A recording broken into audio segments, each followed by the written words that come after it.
تحرم على اللاط البالغ. يعني إذا رجل بالغ لاطه بغلام، غلام مو بالغ، مو بالغ، إذا مو بالغ. نعم.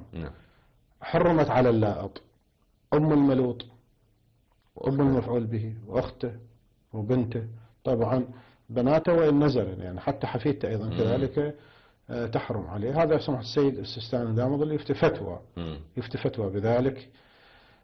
طبعا بعض الفقهاء يحتاطون في هذه المسألة، لكن سمح السيد عنده فتوى بهذه المسألة.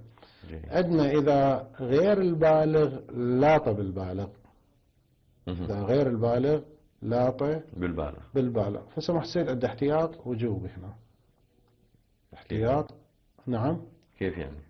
عنده احتياط وجوبي، يعني إما يعمل بهذا الاحتياط ويترك، يعني هذا يترك الزواج من أخت الملوط به.